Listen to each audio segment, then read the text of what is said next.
Cara ubah kutuk jadi berkat. Pikiran kita adalah area bebas, tempat peperangan. Seringkali yang terjadi adalah pikiran kita dikendalikan oleh hal yang negatif.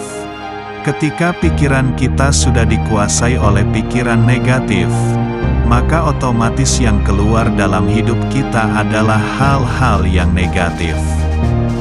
Bagaimana kita memiliki pikiran yang positif dan apa manfaatnya?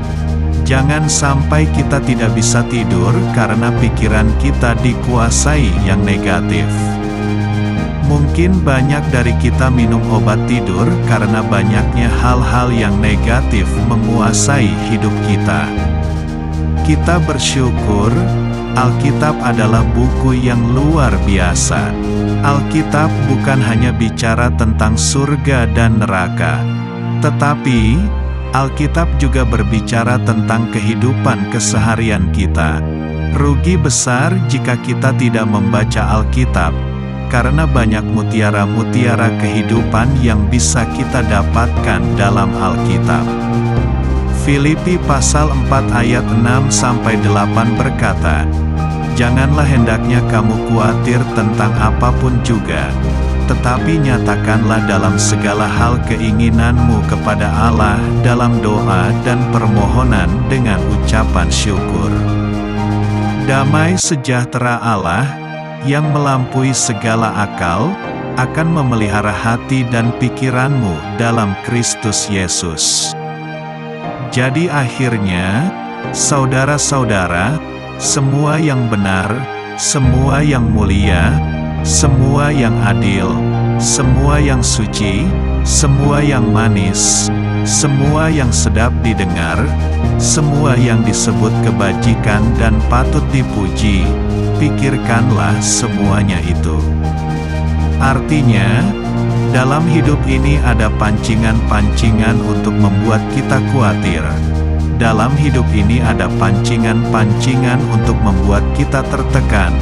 Tetapi Alkitab berkata, janganlah. Artinya keputusan ada di tangan saudara.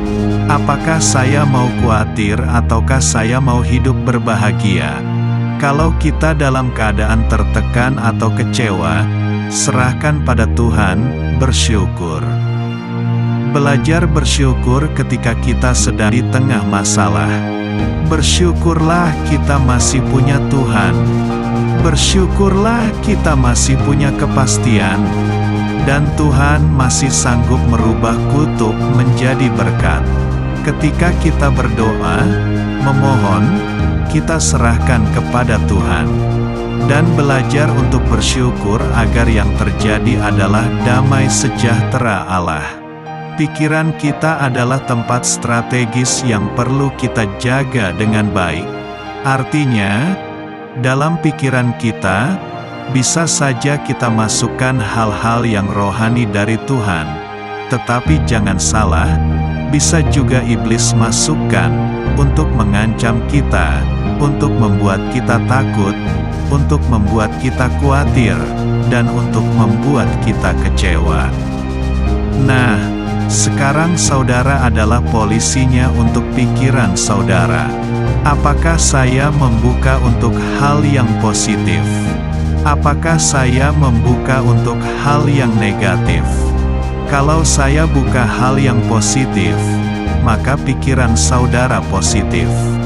Tapi, kalau saya buka hal yang negatif, otomatis yang positif saudara usir keluar, dan yang negatif menguasai saudara. Mari, buka pikiran saudara untuk hal-hal yang positif. Amin.